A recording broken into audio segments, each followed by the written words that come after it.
Assalamu alaikum, good morning, khushamdeed, ji ayanu, goeiemorgen, ishpata. Bukhair agale, ni hao, tuna shumme, washmale, ohaya gonzaimes, guten morgen, hola, bonjour, privyet, kaifa hal, hale shama chatore, ahlan wasal, marhaba, buna, mucho, gracias, suavia, bhalli kare aaya. And thank you very much, ladies and gentlemen, for tuning into PTV World. You're definitely watching World this morning on a very fine Friday morning, a little cloudy over here in Islamabad.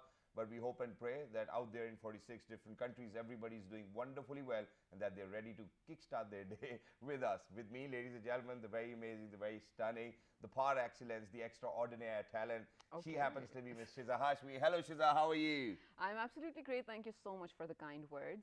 And speaking of kind words, where do you learn your vocabulary, man? It's amazing. I mean, it's and just... I'm saying that, I'll tell you why. I'm saying that because you know what, people around you and their energies sort of inspire you to do better, right? Yeah. So just listening to you makes me sort of feel I need to learn more. Thank you for doing that. Thank you very much for saying that. And I actually got the same feeling from Dr. Noman as well. Yeah. You know, because last night we were together and he's launched his book, which I obviously want to congratulate him for as well, because he's done quite a lot to preserve the history of the cricket. Okay. So from 1879 onwards till 2021. He's got pictures of Marilyn Monroe and probably Hitler, which were signed by them as well. You know, what does that have to do with cricket? I mean, it's just that you know, he's one of those people who's got the largest memorabilia and collector's items of cricket as well. But obviously, other than that, he might have other interests. For sure, for sure. Which is why. But you know, so his vocabulary is very rich. You know, so whatever words he's using, and then obviously, so I gave that book a read as well, and the kind of vocabulary was used in there. I was like, okay, you know what, I need to pick up a few words and throw them early in the morning as well. That's nice, because learning never stops, right? Exactly, it does not. And which is why, ladies and gentlemen, you know, I kind of gave space to Shiza Hashmi by introducing her, that, you know, she will eventually give me a compliment and introduce me as well. But hey guys, I'm Shazad Khan. If you've tuned in for the very first time and if you live abroad, I think that, you know, we guys over here sail the ship. We make sure that everybody out there is going to have a fantastic day. We're going to set the pace for you guys and make sure that you guys are going to have a great day. It's Friday anyways. Oh, I think people have got a lot of plans. Wow. Well, absolutely. I'm so stoked about it, so excited about it as well. Finally, it's the weekend, right? Yes. And so, well, we keep saying it every other week as well, but I feel like, you know, it's a global system now. You have to work 5 days, you have to rest 2 days. But recently I was in conversation with a lot of people and I found out not everyone has their Saturdays off. And while as ignorant as I might sound, I don't want to sound that, but I sort of felt bad for them. And I was so happy about my own weekend and I was like, Alhamdulillah, Alhamdulillah, because we only work 5 days and we get so tired sort of. But I mean, imagine the people who literally have to work 6 or even 7 days a week in some cases, like we were talking about our seafarers yesterday as well. So I think this moment I want to take to be grateful and request all of you on this specific day, first of all, on Jummah, to remember us in your prayers, and then be extra super grateful today. Look at the smaller things around you that actually matter, because if they weren't there, your life would have actually been so different. So in your case, I want you to, for example, I want you to be thankful for the lunch you'll have today, because it's such a small thing. You have it every day, but imagine if you didn't, God forbid, have it. Right? And you know, I think that, you know, I have another best feeling as well, and that is that when you know that you've done something and you might get paid for that as well, which, you know, obviously there's a reason why I'm using the word might, that you might get paid for that as well. You know, so when they eventually call you and they're like, hey sir, can you send us your account number? You know, you're like, okay, I'm on top of this. Such a good feeling. Whenever you get money and unexpectedly, I think it's a wonderful feeling. Absolutely. So for everybody out there, ladies and gentlemen, we hope and pray that may your risk increase manyfold from today onwards and forever as well, and may you stay healthy. But first things first, since it's 1st of October, we will obviously come down to the pink ribbon, but ladies and gentlemen, as we say, Pak Chin Dosti Wong Swoi. So I think it's about time that we kind of congratulate all of those people in People's Republic of China, because today, ladies and gentlemen, on the 1st of October back in 1949 was the commemoration of the formal proclamation of the establishment as well. So congratulations to People's Republic of China, everybody who's out there. Pak Chin Dosti Wong Swoi. Absolutely. Well, thank you for saying that. Yeah, definitely, definitely. And like you did say, actually, with the beginning of this month, October, a lot of important things are happening.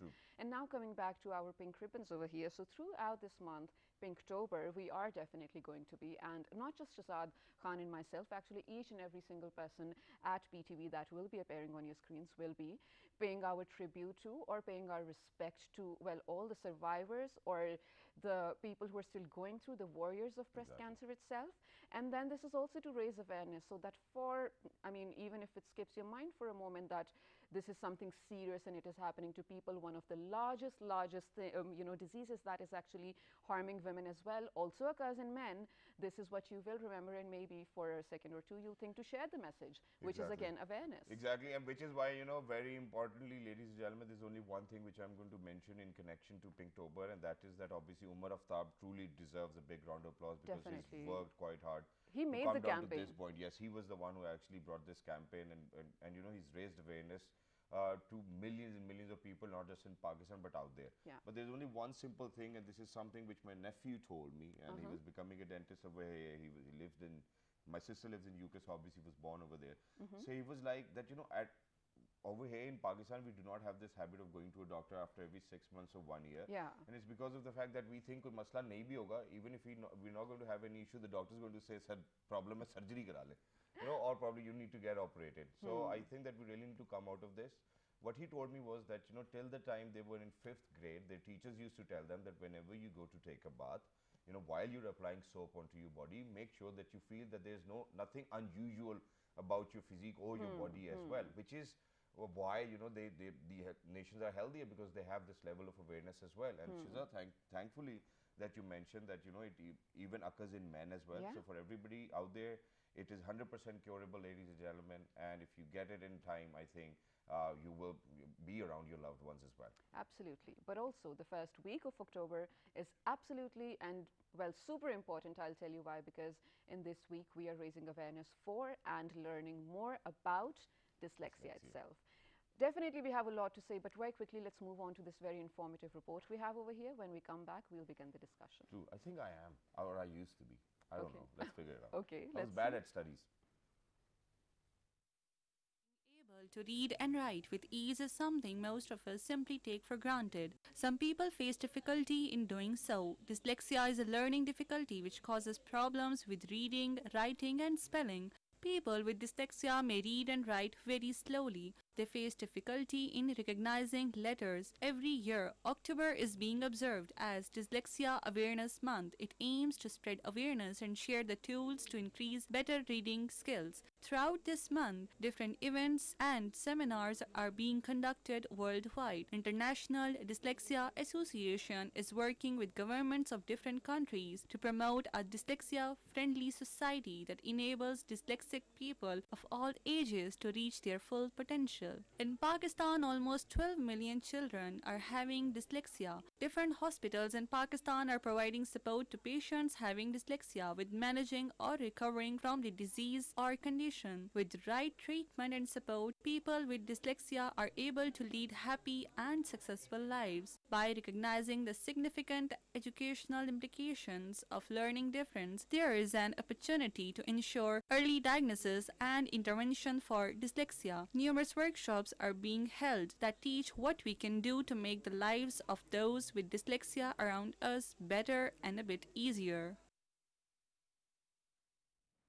All right, this is what we are definitely talking about today. We are going to discover who falls on, I don't want to call the spectrum, but who may be living with this condition and how important it is. Before we do introduce our favorite guest over here, very quickly, in this particular year, in this week, we are highlighting the importance of how invisible people living with dyslexia feel. And by invisible, I mean, of course, there is no inclusion in society because, first of all, people have to acknowledge the kind of condition they're living with. And I don't think a lot of people can acknowledge it unless and until they face it themselves, right? Exactly, yeah. So invisibility is one of the major issues people with dyslexia are facing in terms of receiving education, formal one, in terms of going to a job and, people not cooperating with them in one way or another, or just social gatherings and whatnot.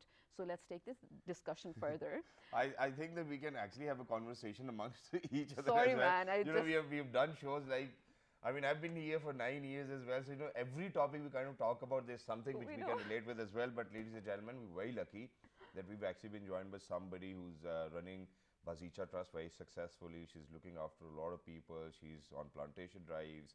I mean, she's everywhere. I mean, may it be a protest outside the media agency as well, media house as well. So, you know, she's everywhere, and she wants to be that voice of a common man, just like me and you. And she happens to be a remedial therapist as well. So obviously she's the most perfect guest to speak about dyslexia. She's worked on it. She's worked on it for years and years. So let's see what she has to say today as well, and where is Pakistan in terms of inclusivity. And do you think that the parents are still in denial, or do you think that they want some solutions or some sort of solutions for their kids as well who are living or who are dyslexic as well?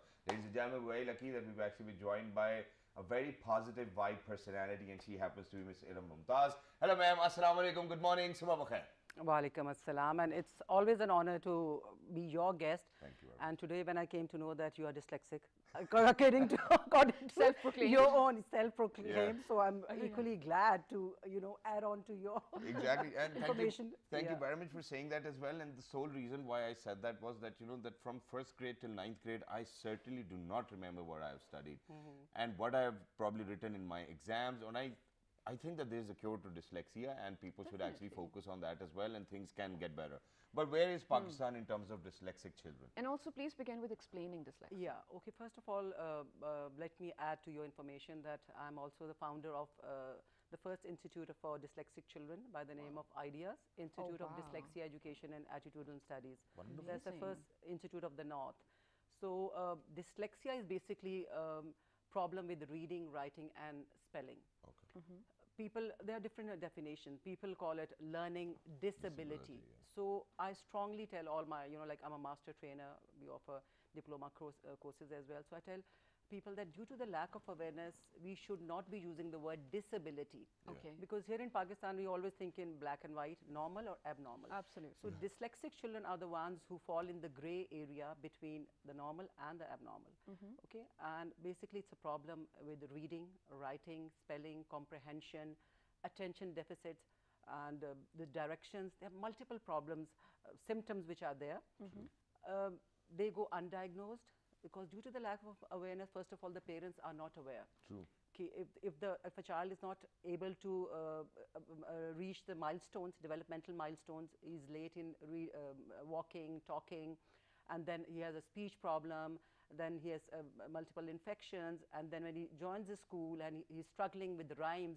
These days, Pakistani kids are taught so much at home by the mothers, right? So by the time they reach a Montessori, they're well trained and they easily pick up. Baby Right. So shark, these diddy, are, diddy, diddy. yeah.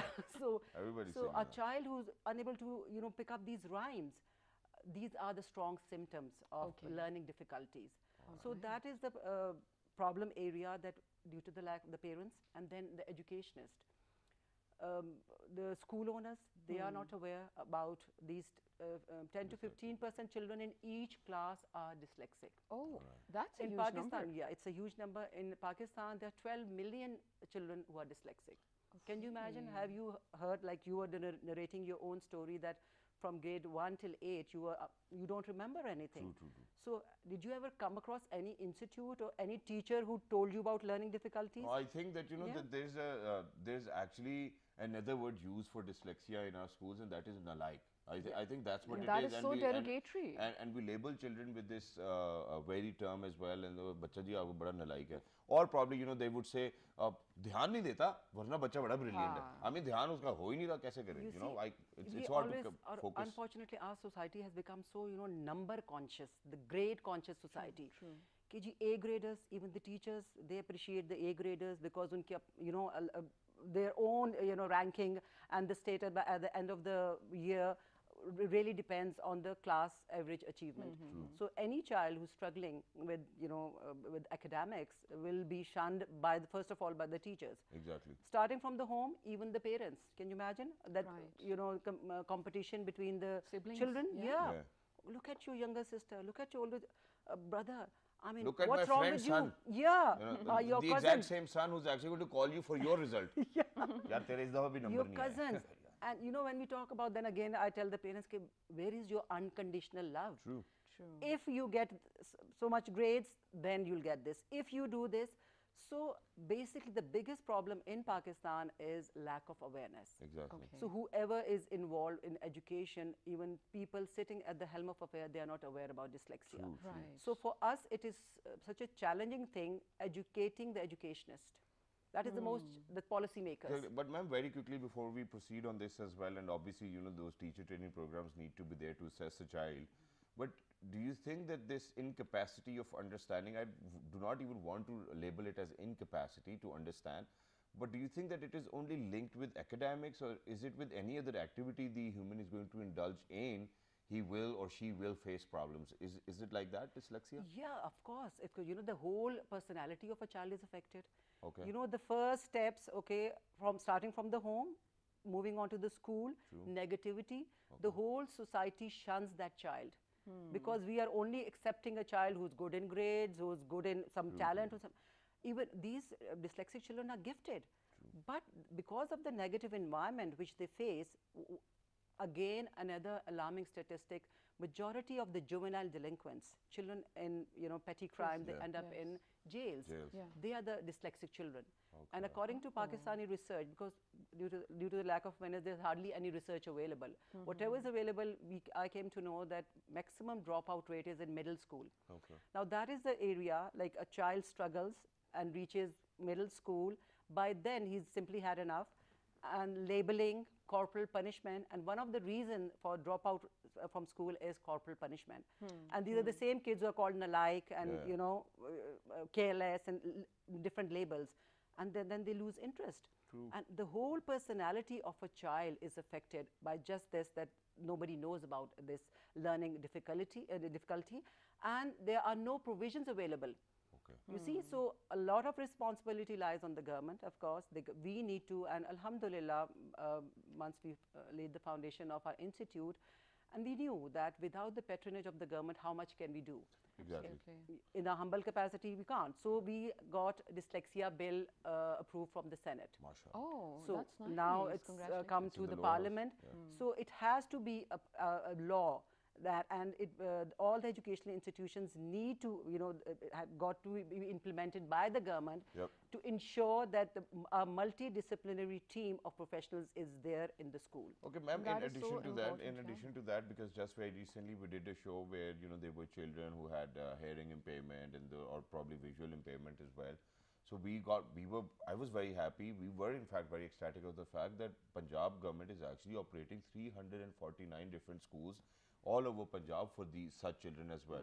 So don't you think that, if the government, I think that the government itself might not have so much of awareness in relation to dyslexia as well, because other than that, I think since I've talked about, children with hearing impairments or visually impaired, they have their specific schools, syllabi, books, everything's being provided by the government to them as well.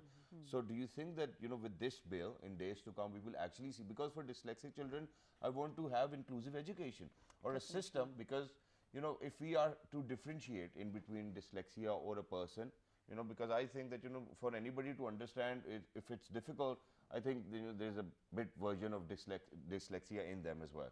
We want a school system for every child to be there. I mean, anybody who's on a wheelchair, anybody who's got difficulty understanding, anybody who can understand very well, everybody needs to come together, because only this way we're going to shape a community and a society where we will actually understand each other or what we require, and then that's how we're going to respect forward. Exactly, I agree with you, and we had met our Education Minister Shafkat Mahmood, Bilkul. and we also apprised him about dyslexia and about our achievement that getting the bill, of course, he was aware of that. And then again, the biggest question was, how many therapists do we have? You see, when there's no awareness, there are no institutions. Wherever I go, all the universities, the big universities of Pakistan, and have these awareness sessions. And then my interest is going to the higher authorities to ask them to include this as a subject. Children who are doing psychology, they can offer this as a specialization. First, we need to have therapists to deal with this problem. And that is what Shafkat Mahmood Sahab said, that how many therapists are there? I said, yes, handful of therapists, but we need to start somewhere. We need to take baby steps. If there's an institute here, ideas, two private institute in Karachi, catering specifically for dyslexic kids, at least start from these two cities. Exactly. And we are willing, and public-private partnership is very important. And there are 12 million children out there. Yes, can you imagine? That is such a huge number. So we have to start somewhere. We just cannot shun it that just because we don't have therapists. And then, of course, we have got so many universities. Why don't we start this degree program, diploma specialized program, right? Absolutely. And I totally agree with you, but I'm also sort of happy about the fact that the process has begun, where you said that, you know, the bill might be there. It might be made into a law. But ma'am, when we talk about diagnosis of dyslexia or onset of it, can it happen at a later stage? Are you born with it? Does the environment have an effect on it, or the family that you're born into? Let us know, please. You know, basically it's hereditary. Okay. Either one of the parents, they have it, and it's really shocking that at times one of the parents, when they come to meet me, then they confess that yes, I am dyslexic, and even one of the daddy confessed and the wife didn't know about it. So it's hereditary. Dyslexia is there for life. It does not go away. After assessment, we come to know about the severity of the problem, whether it's mild, moderate, or severe. And then we plan, once I've got the test scores with me, then we take the school on board. I encourage the parents to inform the schools. You know, the stigma attached to the labeling of dyslexia, the school doesn't accept that children. Sorry, we are not equipped, we can't handle these children. You see, and mildly dyslexic children, they go undiagnosed. Like I said, 12 million children are dyslexic here in Pakistan. So only the severe cases, they come to us by referral by different. Then we have got a multidisciplinary team. We have got educational psychologists, we have got occupational therapists, speech therapists. So all these therapists work together to find out the solution for the child, what the problem which he's facing. Exactly, right? wonderful. That's And the way in it addition, should be. and in addition to that, you know, because that's where I kind of barged in as well, where we were talking about how many therapists have we trained, you know. So first, obviously, we want to come back to that, because Ideas is one of those institutes, I believe, that were providing this facility. And we spoke about that there are almost 12 million children out there who might be living with dyslexia. So how many children do you think that your institute can cater to? Listen, each therapist, realistically speaking, you know, it's a one-to-one therapy, right? But when I practiced in American public school for 6 months, so I saw their model. That was inclusive model, that in school, a therapist goes and she works in a smaller group. Okay, children having similar problems, similar difficulties, and group of 4 or 5. So a therapist can, in a day, teach not more than 4 to 5 children. So on a one-to-one basis, in a group, 4 children in a group. So which means at least we need 100 or 200,000 therapists to kind of look after this very, I'm not even going to call it illness as well, because it's hereditary as well, you know, condition obviously.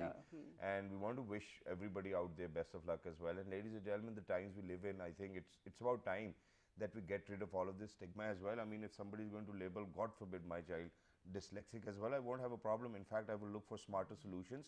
Because with smarter solutions, they're going to become smarter every single day, and these dyslexic people are as smart as 4 or 5 presidents of the United States of America as well, you just mentioned. Yes, I always tell the parents, I will always start with the positive note, that just look at the long list of dyslexic, you know, famous personalities.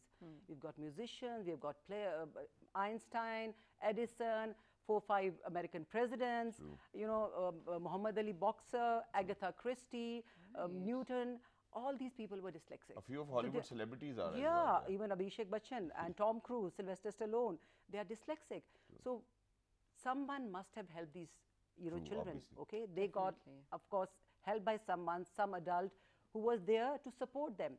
That is the support which a child needs, be it from the family. Of course, family matters, right? And of course, then the second most important person in a child's life is his teacher. So that is the support, and it's high time we started talking about it. Instead of brushing it under the carpet, no, you know, people should know about it, that my daughter will not get married. The label attached to this thing. It's a gift. That is what I tell the parents. You are gifted. You know, your child is gifted. You just need to see what his aptitude is. And then in our bill, we also suggested that, you know, we need to change the whole curriculum, the assessment system, right? So how come, you know, like it's mandatory that a child has to write? You know, why can't a child use computers? Probably so why can't he just say? Yes. And now is the right time to actually sort of talk about that as well. So we need to, you know, go move with the times and have this bill approved, and then take corrective measures that where needed, arrange for, have these diploma courses and awareness session, and make Pakistan dyslexia friendly. Alhamdulillah. Thank and you so much. it's always such an honor to have you, ma'am, and I'll be very honest, because you're one of those people. Does not really matter how early in the morning it is, you'll carry your own aura, you'll have your positive vibe with you, and the kind of work you're doing for all these people without expecting a single penny or anything in reward as well is something which we all appreciate. A big round of applause to you too as well. Continue to strive for excellence, and you always do so as well. One small thing before we wrap up, ladies and gentlemen, and that is that, okay, the teachers, very well learned, obviously they know how to behave around as well. It's just about the awareness. I think that the awareness is important because majority of the people's dyslexic children are actually going to schools, right? So what happens is that child becomes vulnerable in front of other children as well. So whatever you guys are talking about a dyslexic child in your daughter's or son's school, please make sure that you're very wise with your words, because the child of yours is going to use the same word right in front of that child as well. Absolutely. Please make sure that you kind of teach this to your children. It's very important, because half of the time, if that happens to a child, in school, obviously, they're going to be tense. And when people get tense, they eat their nails or they bite their nails, they end up with crush emotional their and teeth. psychological issues, because of this problem. So they come across a lot of psychological issues, and then there are problems, and we want people to smile, because when you smile, that's the best curve on your body. And to we smile, need to talk you about really smiles. and to talk about smile. Yes, please go ahead. Yeah, we definitely need to talk about smiles, but just one suggestion I have over here, where you said that parents need to sort of look after the language they're using. I request Pakistani advertising agencies to, whatever ad they're making of a product, of a commercial ad whatsoever, in the end, so incorporate a message. For example, we do have public service awareness messages about calcium deficiency, just that. That is it, full stop. I really wish and hope that these small things do become a part of our awareness programs as well. And secondly, if you cannot find something to sort of teach to your kids, please make them watch Sesame Street. Their take on similar issues, Shazad, and not just dyslexia, each and every single thing, and call it endorsement even. I request you all to please check out Sesame Street for yourself, find the perfect episodes to aware your children about the variety of children that exist in the world, so that they don't expect कि सब मेरे जैसे होंगे. Everyone can be different and unique. On this note, we definitely have to get out to a very short break. Stay tuned, because when you come back, we'll still be smiling, and we'll learn how to fix that smile. Let's do that. Good morning.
Welcome back to Well This Morning, ladies and gentlemen.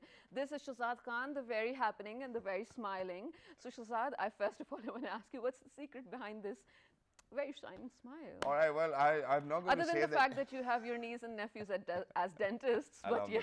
Alhamdulillah. But yeah, obviously it does kind of add on to the smile we carry, ladies and gentlemen. But obviously you smile freely when you know that, you have nothing to hide. And that's the best part as well. And as I say, that smile is the best curve on a human body, ladies and gentlemen. So I'm very right at it. Once you smile, it feels like as if your heart's expanding inside as well, and that you feel happy.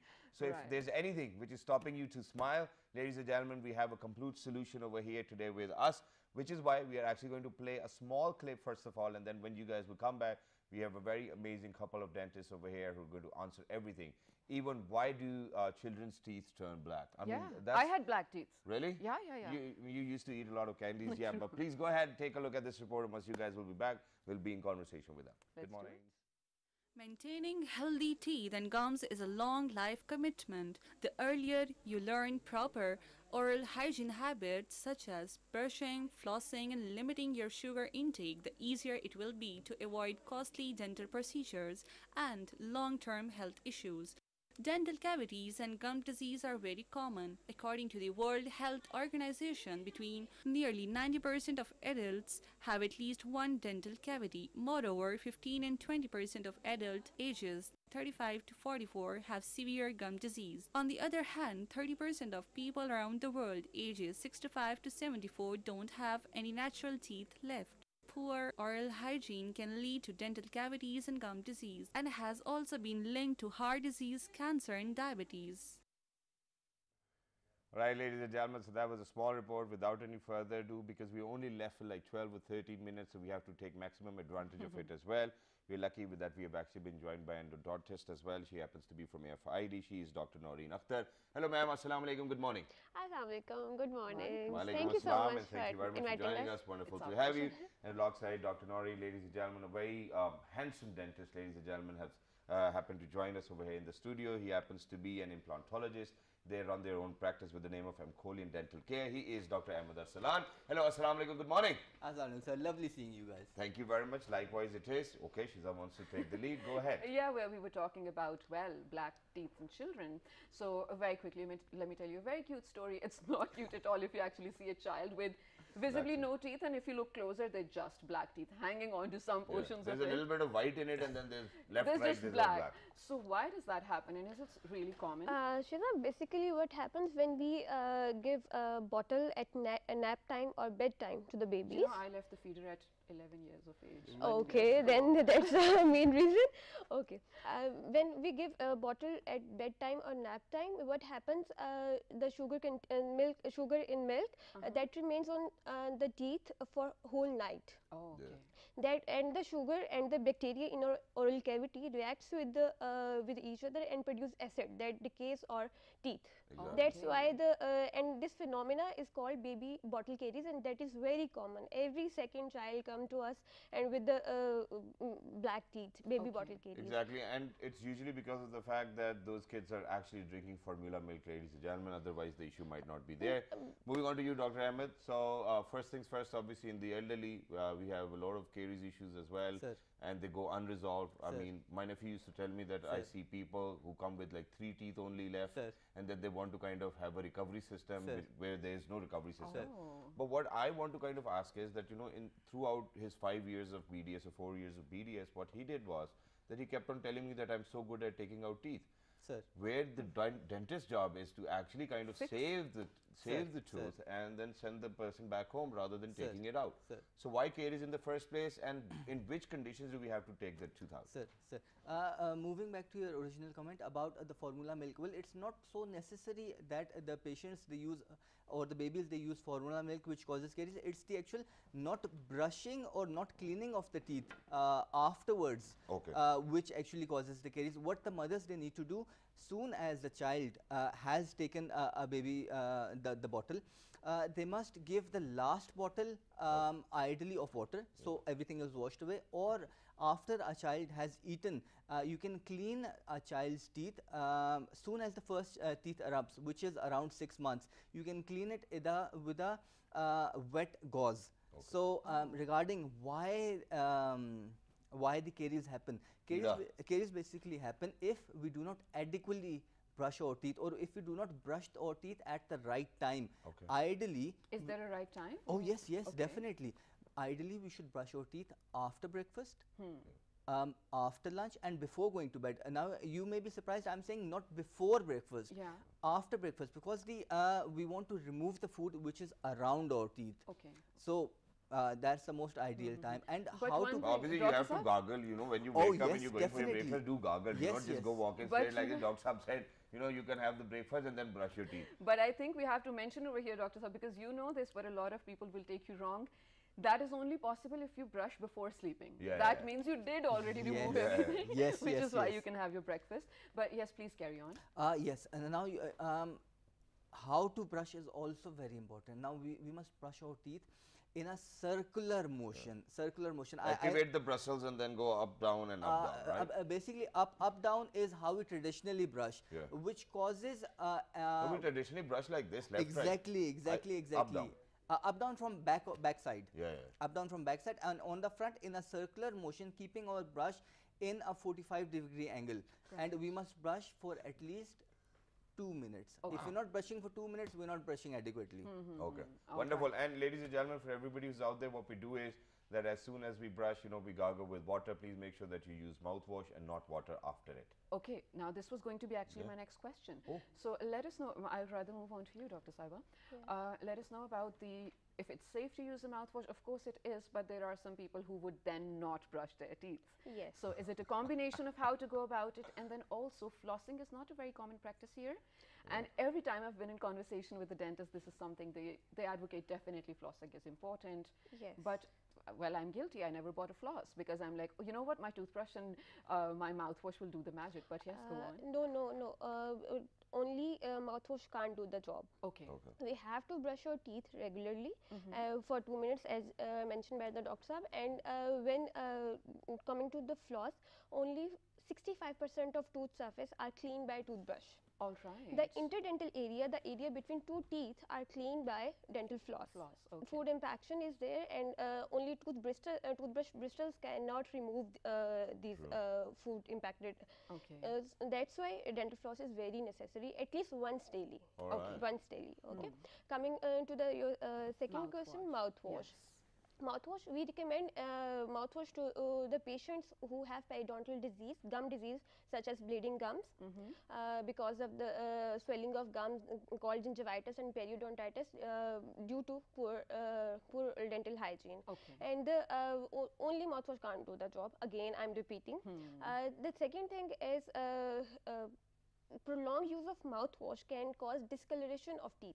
Really? Yes. This is the first time Yes. I'm hearing. You should use mouthwash as recommended by your dentist. Okay. And if there will be certain time limit, he or she will advise you just for 15 days or for a month, or and after that you'll have to do just normal gargles. Okay. All right, After and you know, in kind of talking about discoloration as well, because what happens is then people start to kind of are very hard on their toothbrush as well.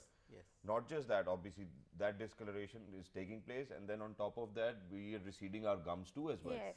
Do we have a solution for receding gums? Because I see I've been really hard on my toothbrush. I don't know why. Yes, there is actually a solution. First and foremost, how to initially prevent this? Yeah. We must use a soft bristled toothbrush. Discoloration. Yes. Yes. Yes, and the discoloration that happens because of the abrasion. Okay. So first and foremost, we must use a soft bristled toothbrush. Secondly, if the discoloration happens, we can go for different measures. For example, if there is calculus present, we can go for scaling and polishing. Now, if you want a slightly whiter teeth, you can go for laser teeth whitening, which absolutely whitens your smile. Also regarding the recession of the gums. Yeah. Now if there are two options. One, we get nice scaling and polishing done, which will help our gums grow back up. If they do not grow back up, there's also a procedure which we can get done, which is called guided tissue regeneration, which in fact I learned from Vienna, in which we get a tissue graft from the palate and we place it here, and your gum grows back. And so, okay, you know, that's wonderful. I never It's heard that, almost you know, like that a you can get your cosmetics. gum back, yeah. Yeah. Yes. And you will have the same sensations and everything. Absolutely same. It's Wonderful. Wow. But you know, very quickly, since you've talked about it Yes. yourself, so I'm going to bring it up over here. So because we are on television and you know, Yes. so we come across a lot of people, alhamdulillah, and you know, so there was this one of my friends who was a dentist, and he said that, you know, you should get your scaling done. Yes. It will look more good and it will look better on screen. I was like, yeah, why not? It's a brilliant idea. And he did it for free as well. So I was there, and you know, my teeth look amazing, and I was like, wow, I think I'm on top of this world, whatnot. But as a matter of fact, what I noticed was that the stains started to come back faster, okay, in the first phase. Oh. So after 4 or 5 months, I had to go back to a dentist, and this time I obviously had to pay because, you know, now I have to get it done because the stains were getting back faster. So I got it another time as well. So that was the second time, and it's only 2 times that I've got my scaling done. Earlier there were these myths related to scaling that, you know, though, you know, your tooth's going to loosen up and things like that. Well, that's literally a myth, ladies and gentlemen.